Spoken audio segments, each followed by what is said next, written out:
अस्सलाम वालेकुम dear students. ये आपका जो लेक्चर नंबर 13 था उसका बी पार्ट स्लाइड 7 से हम शुरू करने लगे। और जैसा मैंने पहले कहा था कि अब मैं करीब पहुंच गया उसके, और इस हिस्से में कवर होगा इंशाल्लाह ताला वो जो प्रूफ है रेशियो और रूट रेस का। लेकिन उससे पहले अभी भी कुछ बैकग्राउंड चाहिए। अब ये देखें, अगर बजाय मैं कहूँ जी हाँ कैलकुलस में आपने सीक्वेंस पढ़े होंगे, उनकी डेफिनेशन कन्वर्जेंस की पढ़ी होगी, तो फिर काम खराब होना है। मैंने सारी रिकॉल की हुई है, और देखें ये वो वाली डेफिनेशन है जिससे अच्छे खासे लोग भागते हैं, रटे लगाते हैं। अब आइए, पहला मेरा टारगेट है कि ये समझें, ये अगर समझ गए ना आप लोग, तो ये मेरी भी कामयाबी होगी और आपकी बहुत बड़ी इंशाल्लाह ताला कामयाबी होगी, और बड़े मुबारक महीने में होगी।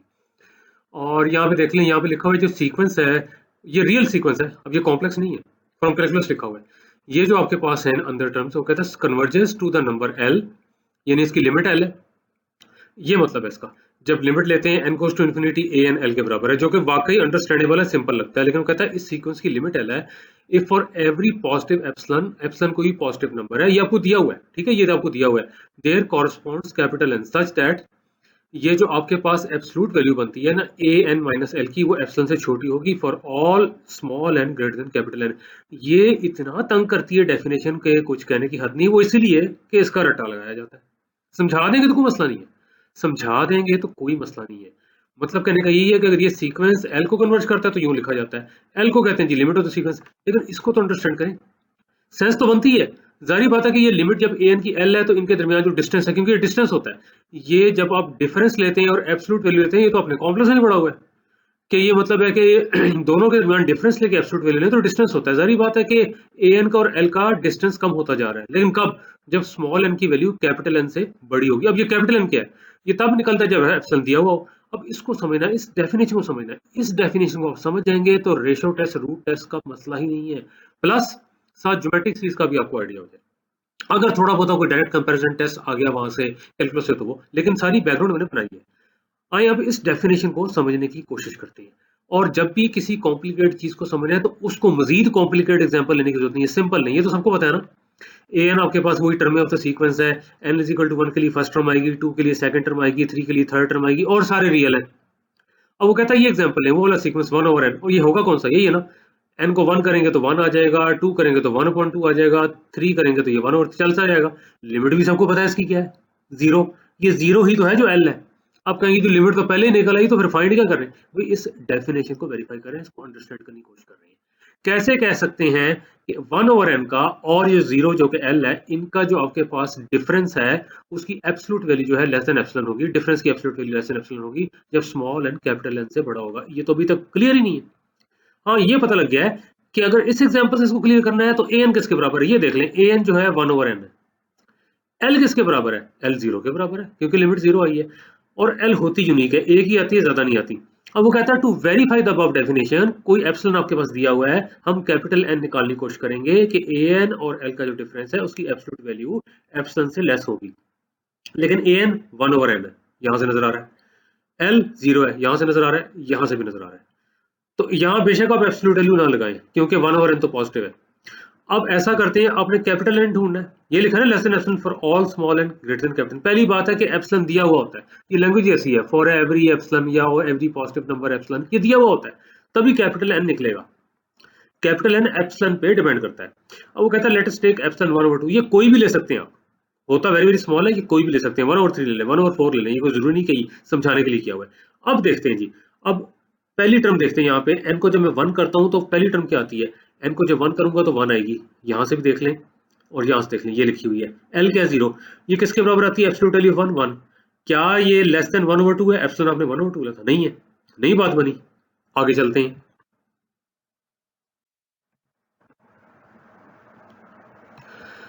अब सेकंड टर्म ले। अब ये रिकॉल करें कि आपके पास जो ए एन था ना, 1 ओवर एन था, रिकॉल करने की जरूरत नहीं, वैसे ही यहाँ लिखा हुआ है। तो यहाँ पे देख लें, जब इसको n को 2 करेंगे तो ये 1/2 आएगा। लिमिट आपके पास जीरो थी, क्या 1/2 लेस देन 1/2 है? नहीं है, बात नहीं बनी। लें जी, गुड न्यूज आने वाली है। अब n को 3 लें, थर्ड टर्म पे चले जाएं, a3 माइनस एल। यहाँ पे देख लें, a3 माइनस एल की एब्सोल्यूट वैल्यू देखें तो a3 आपके पास आएगा 1/3, यहाँ पे 3 आ जाएगा, यहाँ पे 0, 1/3। हाँ, ये लेस देन 1/2 है, आगे मसला ही खत्म हो गया। अब a4 लेंगे 1/4, वो भी लेस देन 1/2, आगे तो हो गया।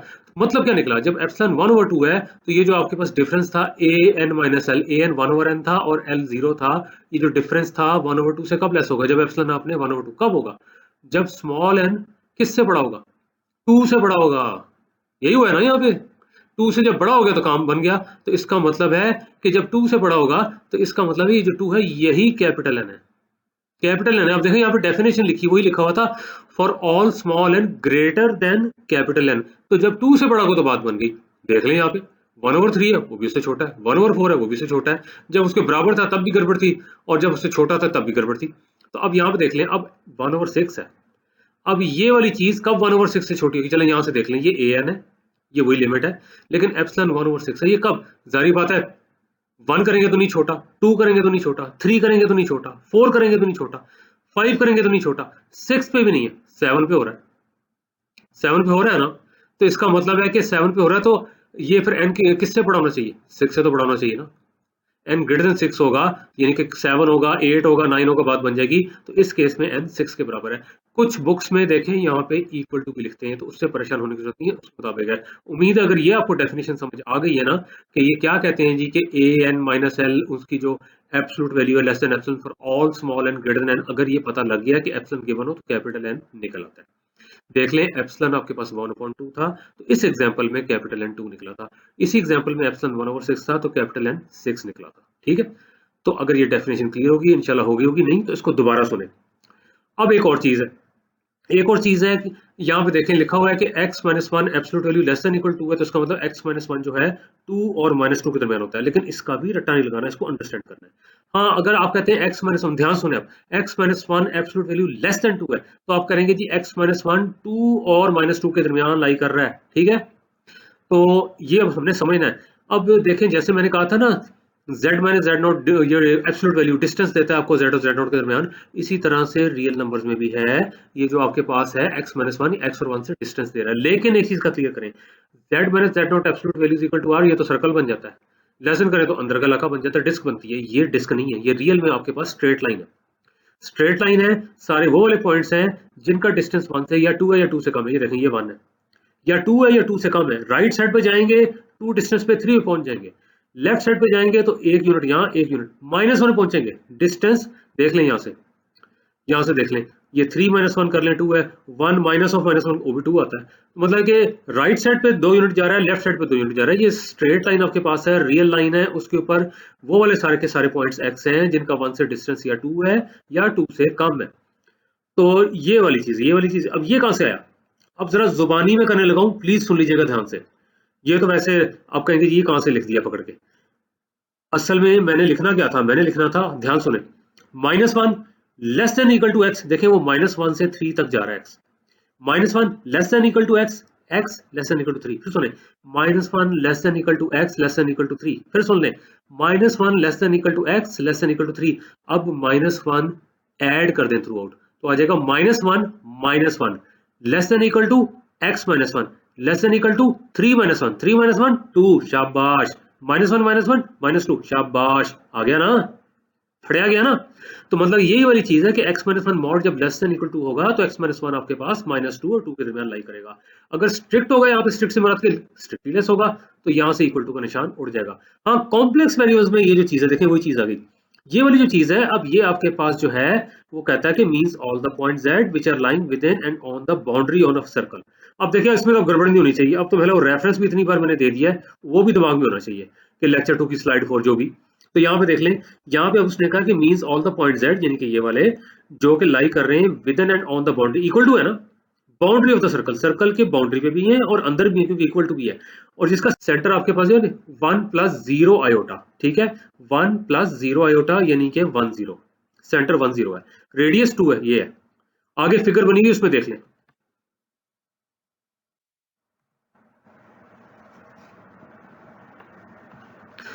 ये था जी। ये आपके पास पहले इसको देख लें, z - 1 mod is equal to 2। ये तो आपके पास सर्कल है जिसका रेडियस 2 है, सेंटर 1 है, और ये 1 है, ये आपके पास है 1 + आयोटा टाइम 0। मैं यूं जान के बोल रहा हूँ 1 + आयोटा टाइम 0, या कि 1 और ये 0। ठीक हो गया। डॉटेड पोर्शन जो है वो लेसन वाला है, वो डिस्क। ठीक है, अब वो कहता है now we are in a position to define a convergent sequence with complex term. Complex sequence पढ़ा हुआ था, लेकिन अभी तक हमने उसकी कन्वर्जेंस का जिक्र उस तरह से नहीं किया हुआ था। मतलब कि ये तो हमने कहा था एन टर्म की लिमिट आती है, ये तो हमने किया हुआ था, लेकिन अब वो एब्स्ट्रैक्ट फॉर्म में आने लगा है। अब वो कहता है जब limit n goes to infinity z and l के बराबर होता है, तो इसका मतलब है कि कोई पॉजिटिव नंबर होता है या real positive number epsilon positive होता है, there correspond positive integer n, positive integer है, इसको आप बेशक नेचुरल नंबर कह लें, सच दैट ये जो Zn होगा इसको बिलोंग करेगा। अब ये जरा अजीब सा लगता है, क्या बोलता है ये Zn? वो कहता है ऑल टर्म्स, यहाँ पे देख लें, ऑल टर्म्स Zn जब स्मॉल n कैपिटल N से बड़ा होगा, ये देखें एक्सप्लेन हो गया पीछे, उसी तरह से आगे जा रहा है। आर इनसाइड दिस डिस्क, पहले डिस्क को समझे बाकी छोड़ दें। डिस्क लें जिसका कि सेंटर L है, रेडियस एप्सिलॉन है, ठीक है, ये सेंटर L है, रेडियस एप्सिलॉन है, और वहां पे कहता है स्मॉल n जब ग्रेटर देन कैपिटल N होंगे तो अंदर चलेंगे, Z1 है, Z2 है, Z3 है, चलते जा रहे हैं, Zn जब कैपिटल N से बड़े होंगे वो अंदर चले जाएंगे, ये सारे जाके यहाँ पे कन्वर्ट होंगे। एक तो ये चीज नजर आ रही है, और उसके बाद वो कहता है कि इस डिस्क में होंगे, तो मतलब वही है। यहाँ पे तस्वर करें कि Zn लिखा हुआ है, तो आप करेंगे Zn minus L less than epsilon, कब? When small n is greater than capital N। तो ये वही डेफिनेशन होगी ना जो पीछे थी, लेकिन एग्जैक्टली वही नहीं है क्योंकि ये कॉम्प्लेक्स की है, वो रियल की थी। तो यहाँ पे देख लें, इसका मतलब यही है कि यहाँ पे कोई पॉजिटिव नंबर होगा फॉर एप्सिलॉन पॉजिटिव, यहाँ पे आपके पास पॉजिटिव इंटीजर होगा, कहना चाहिए n, तो Zn जो है इसको बिलोंग करेगा, इस डिस्क को बिलोंग करेगा, वो वाली डिस्क जिसका कि सेंटर आपके पास L है और आपके पास रेडियस एप्सिलॉन है। अब वो कहता है कि ये समझ आ गया तो हम प्रूव कर सकते हैं रूट टेस्ट। ये देखें, ये चीजें बार बार देखें, बार बार सुने। अब ठीक है मैं क्लास में नहीं हूँ, स्पीड भी शायद आपको ज्यादा लग रही होगी, लेकिन बार बार सुन सकते हैं, ये एक ब्लेसिंग है।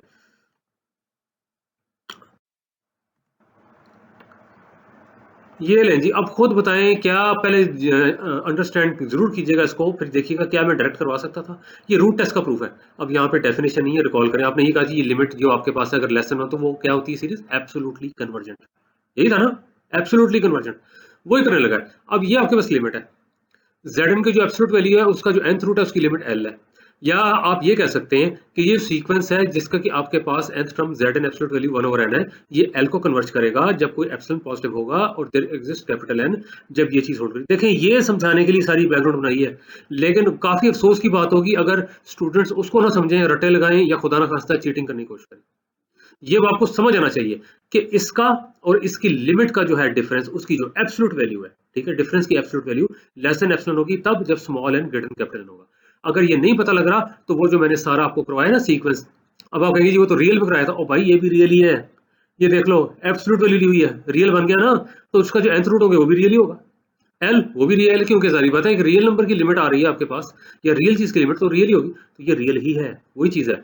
यहाँ पे लिखा हुआ है Zn absolute value L are real positive numbers, ठीक है। जीरो वाला केस तो बहुत ही स्पेशल हो जाएगा कि Zn जीरो हो गया, तो ये रियल पॉजिटिव आपके पास आ रहे हैं। अब ध्यान से देखें, अब ये आप थोड़ी देर पहले हमने क्या किया था, अब मैं जुबानी बोलने लगा, मैंने इस तरह की कोई बात की थी कि x माइनस वन, ध्यान से सुने, x minus one absolute value जब 2 के लेस देन 2 होगी तो x minus one less than 2 होगा, ग्रेटर देन माइनस 2 होगा, डायरेक्ट बोला है मैंने।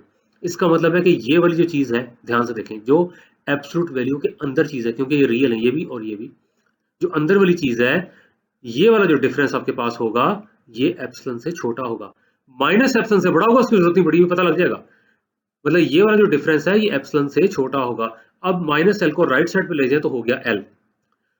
अब देखें, ये क्योंकि अब पता है हमें कि लिमिट लेस देन 1 है, अब ये चीज बड़ा तंग करती है कि जी एप्सिलॉन इस तरह से चूज करें कि L plus epsilon less than 1। Okay, ये क्या किया हुआ है भाई, एग्जांपल ले लो, सपोज करें लिमिट 1 ओवर 4 है, 1 से छोटी है ना, आप इस तरह से एप्सिलॉन चूज करो कि जब एल प्लस एप्सिलॉन करें वो भी 1 से छोटा हो, 1 ओवर 2 ले लें। अब यहाँ पे देख लें, इसको अगर बहुत ही सिंपल करना है तो इसको लिख लें जी 2/4, ठीक है जी, 2/4 लिख लें, 2 + 1 3 होता है, नीचे तो 4 एलसीएम आ रहा है, 3/4 लेस देन 1 ही है ना। अगर एल 1 ओवर 4 है तो एप्सिलॉन ऐसा चूज करें कि ऐड करने से भी लेस देन 1 हो, तो मेरा ये समझ आ गया होगा। अब देख लें, ये चीजें मैं कहता हूँ कि बड़ी एब्स्ट्रैक्ट लगती हैं, समझ आ जाए तो उतनी ही इंटरेस्टिंग है। मेरे साथ भी होता है, जब रटा लगाया था तौबा इस्तगफार, जब समझ आ गया था तब तो भूला ही नहीं। तो यहाँ पे देख लें, ये जो चीज आपके पास आ रही है, अब यहाँ पे क्या किया हुआ है, दोनों तरफ पावर एन ली हुई है, यहाँ देखें ये ग्रीन फील्ड आ रही है, पावर ली है, यहाँ पे देख लें, यहाँ पे Zn एब्सोल्यूट वैल्यू लगी, पावर इस पे आ गई।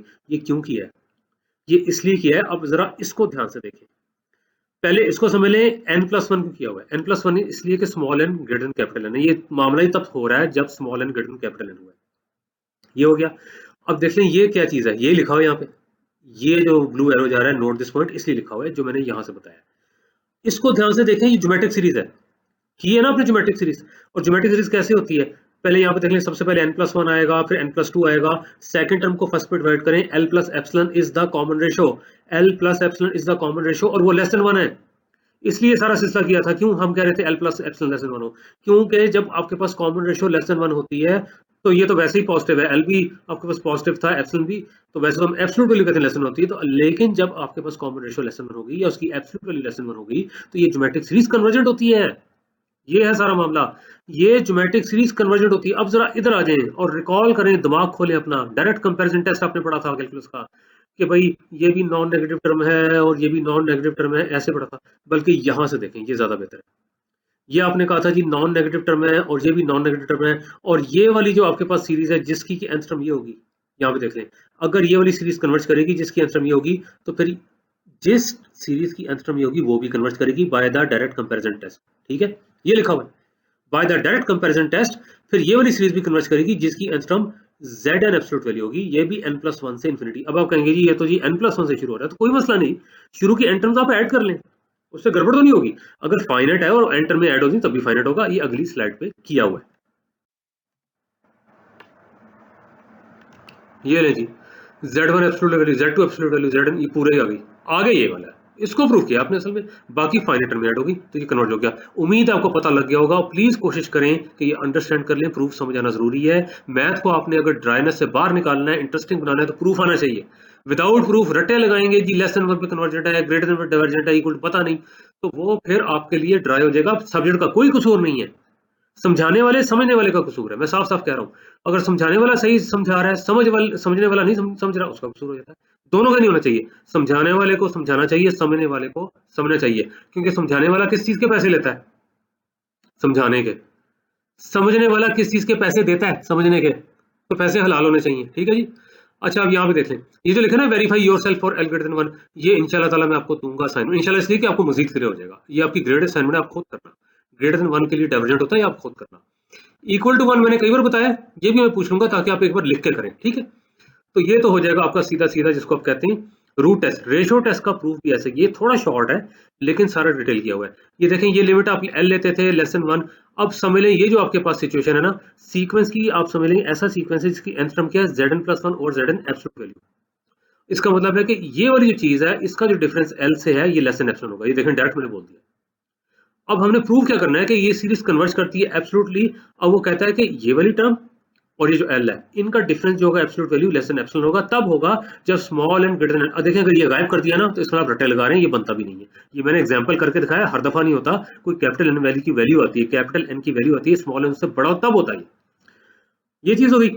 इसका मतलब है अब ये अंदर वाली चीज ये भी फिर आपके पास देख लें, ये तो पॉजिटिव है, ये भी पॉजिटिव है। इनका डिफरेंस जब एप्सिलॉन से कम है तो इसका मतलब है एब्सोल्यूट वैल्यू का डिफरेंस ही कहना चाहिए। एब्सोल्यूट वैल्यू का डिफरेंस से कम है तो ये आपके पास जो चीज है ना Zn+1 और Zn absolute value minus L, ये लेस देन एप्सिलॉन होगी, ग्रेटर देन माइनस एप्सिलॉन होगी। ये भी करवाया। और माइनस एल को राइट साइड पे ले जाए तो ये डायरेक्ट स्टेप हुआ, इसलिए मैंने सारा बता दिया आपको। ठीक है, अब फिर वही काम करें, एल लेस देन 1 है तो एल प्लस एप्सिलॉन आप इस तरह से करें, एप्सिलॉन को इस तरह से चूज करें कि एल प्लस एप्सिलॉन भी लेस देन 1 हो। पीछे एग्जांपल आप कर चुके हैं, 1/4 1/2 ऐसे किया था। और अब जरा थोड़ा सा फर्क है, यहाँ पे ज्योमेट्रिक सीरीज बनेगी जरा डिफरेंट स्टाइल की बनेगी। यहाँ पे आसानी के लिए एल प्लस एप्सिलॉन को आर ले लिया। ठीक है, आर ले लिया और आर लेस देन 1 है, आर लेस देन 1 है। यहाँ पे देख ले, क्योंकि एल लेस देन 1 था, एप्सिलॉन को आपने इस तरह से चूज किया कि L plus epsilon less than 1 है। अगर ये चीज तंग करती है तो पिछली स्लाइड पे चलेंगे। ठीक है, अब ध्यान से देखें, इसको तो आर ले लें, जेड एन एब्सोल्यूट वैल्यू को यहाँ मल्टीप्लाई करें, ये आ जाता है। Zn+1 एब्सोल्यूट वैल्यू ये लिखी हुई है, और ये जो आपके पास Zn एब्सोल्यूट वैल्यू है इसको यहाँ मल्टीप्लाई करें, ये R आ गया। अब बहुत ध्यान से देखें, अब यहाँ देखें ये इंटरेस्टिंग चीज होती है, ये रटे वाली नहीं होती।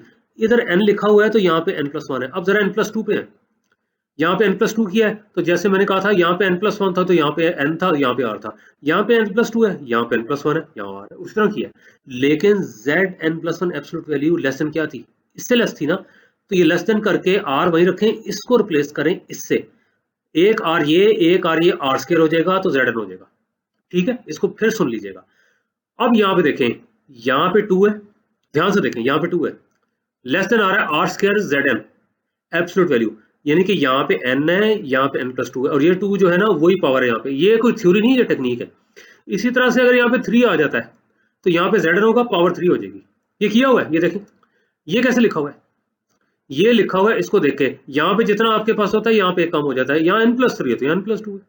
तो Zn+2 मॉड तो आपने पहले प्रूफ किया हुआ है कि less than r square Zn absolute value, तो इसको रिप्लेस कर दें r square Zn absolute value, एक आर ये तो आर क्यूब, इस तरह भी ठीक है। अब ऐड कर दें सारा, ऐड से क्या मुराद है, एडिशन। यहाँ पे देखें, ये वाली टर्म ये वाली टर्म, ये वाली टर्म, इनक्वालिटी की लेफ्ट साइड वाली टर्म, ये देखें Zn plus absolute value, Zn plus 2 absolute value, और ये चलती जा रही है, ठीक है।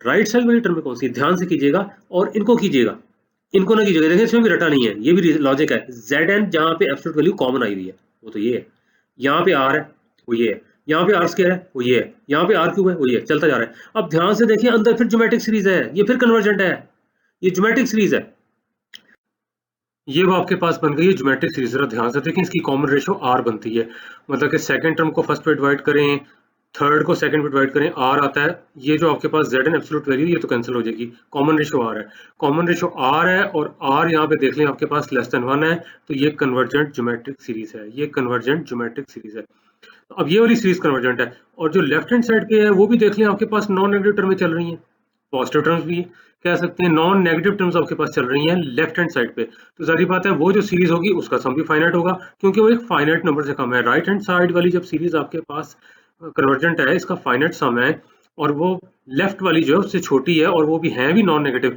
तो जो डायरेक्ट कंपैरिजन टेस्ट आपका कहता है कैलकुलस का, वो यही बात तो करता है, वो यही बात तो करता है। यहाँ से भी अंदाजा हो रहा है, यहाँ पे देख लें लेफ्ट हैंड वाली जो सीरीज है उसकी टर्म्स इस शक्ल की है, जो राइट हैंड वाली है उसमें ज्योमेट्रिक सीरीज है, ज्योमेट्रिक सीरीज तो कन्वर्जेंट है, और यहाँ पे देख लें वो जनरल तौर पे उससे छोटा भी है। तो जो डायरेक्ट कंपैरिजन टेस्ट आपको कह रहा है वो यही वाली चीज आपको कह रहा है कि आपके पास जो है ये लेफ्ट हैंड वाली या लेफ्ट हैंड साइड वाली सीरीज कह लें, इनइक्वालिटी की जो लेफ्ट हैंड साइड है वो वाली सीरीज भी कन्वर्ज करेगी, क्योंकि राइट हैंड साइड वाली सीरीज कन्वर्जेंट है, और ये लेस देन कन्वर्जेंट का केस है, और नॉन नेगेटिव टर्म्स का सिलसिला है, that is by the direct comparison test. और ये जो ग्रीन एरो यहाँ पर आ रहा है इसको भी देख लें, वो कह रहा है कि इनइक्वालिटी यहाँ पे आ रही है, वो कहता है right hand side of inequality, यानी कि इसकी बात कर रहा है इज अ ज्योमेट्रिक सीरीज जिसकी कॉमन रेशियो R है लेस देन 1 है, तो ये कन्वर्जेंट है, ठीक है ना।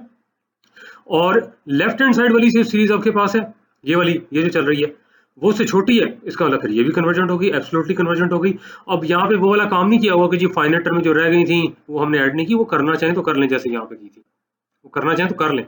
और अब यहाँ से ये नजर आ रहा होगा कि जी ये तो जी n+1 है, और n, ये ध्यान से सुन लें, small n greater than capital n है, small n greater than capital n है, कम से कम कैपिटल n+1 तो है, तो आपको लग रहा होगा कैपिटल n+2 से शुरू हो रहा है, तो कैपिटल n+1 तक, 1 से लेके कैपिटल n+1 तक आप ऐड कर सकते हैं यहाँ पे, ठीक है, ये लेफ्ट हैंड साइड पे ऐड कर सकते हैं, उससे कोई फर्क नहीं पड़ता।